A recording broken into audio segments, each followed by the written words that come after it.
आता काल मी मठात गेलो होतो, स्वामींच्या मठात सांगतोय तुम्हाला. स्वामींच्या मठात गेलो, गुरुवारच्या दिवशी हमखास गर्दी असते. इतर वेळेला मला तिथे गर्दीच दिसत नाही, अजिबात गर्दी नसते. का? गुरुवारीच स्वामी भेटतात का? इतर एक वेळेला स्वामी नसतात का? अरे इतर एक वेळेला सुद्धा तुमच्या अंतर चैतन्यात, अंतर आत्म्यात स्वामी विराजमान असतात. हे कुठे माहिती तुम्हाला? फक्त तुम्ही बघायला काय जाता माहिती? फोटो बघायला जाता, मूर्ती बघायला जाता, तिथे मंदिरात गप्पा लढवायला जाता, कोण कसं आलंय ते बघायला जाता. अंतरंग स्वच्छ ठेवून, निर्मळ ठेवून स्वामींच्या मठात जातच नाहीत. 99% फक्त स्वामींचे भक्त आहे म्हणून दिखावा चाललेला आहे. त्याच्यात 1% फक्त स्वामींना अंतरात्म्यातून पासून शरणागती आहेत, हे सुद्धा माहिती आहे मला. नुसतं स्वामींचा दिखावा चाललाय, बाकी काही नाहीये. कुठे स्वामींच्यासाठी सोड म्हटलो आम्ही मांस मदिरा, तर जीव निघून जातोय त्यांचा. सोडायला तयार नाहीत. स्वामी हयातात असताना सुद्धा सांगितले नव्हते, आत्ता सुद्धा सांगत नाही मांस भक्षण करा म्हणून, मदिरा भक्षण करा म्हणून.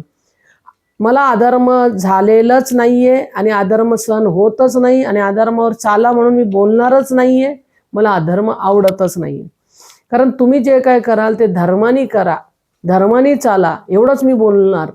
आता माझ्याकडे काही असे मुलं आले, मला बोलतात, स्वामी एक काम करा, मला लिंबू दोरा द्या.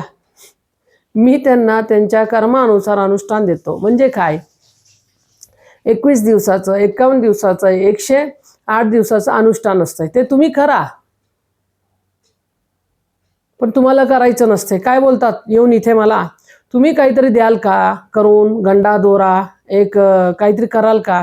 ठीक आहे, गंडा दोरा तर करून देणार नाही, तुमच्या कर्मानुसार इथे होम यज्ञ करणार माझी मुलं, पण ते पैसे सुद्धा घेणार. का घेणार? कारण ते करायला बसणार माझी मुलं, तर घेणारच ना. कारण अन्न वस्त्र निवारा माझ्या मुलांनाही लागतंय.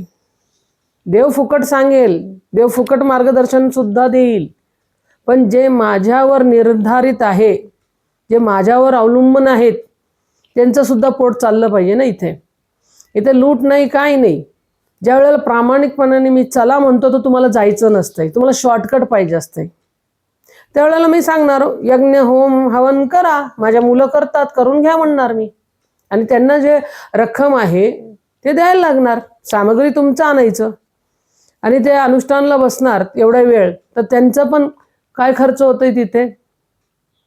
वाचा, कंठ, मेहनत, परिश्रम खर्च होतोच ना. आता तुम्ही वर्षभर कुठेही काम करा कंपनीमध्ये फुकट, तर तुम्हाला पैसे नाही दिला तर तुम्ही काय करणार? बद्दुआच देणार ना त्याला. वर्षभर काम करून घेतलं आणि मला पैसे दिला नाही, मग तुमचं घरदार कसं चालणार? पैसे नाही दिलं तर अन्न वस्त्र निवारासाठी तर पैसे पाहिजे. तसे माझ्या मुलांनाही लागतंय, पण मी असं कोणाकडेही पैसे घेतलेले नाही आतापर्यंत. ज्या वेळेला परीक्षा घ्यायला जातो त्यावेळेला डोंगरच पडलेलं असते त्यांच्या डोक्यावर. अशी लोक पण आहे, अशी लोक पण पाहत आहे मी, जे नुसतं शॉर्टकटच्या माध्यमातून देव प्राप्त करायचा विचार करतात, शॉर्टकटच्या माध्यमातून आपले कर्म धुवायचा विचार करतात, पण ते होत नाही. शॉर्टकटनी तुम्ही जेवढं कराल तेवढंच शॉर्टकटनी तुम्ही परलोक शिधारणार, हे लक्षात घ्या.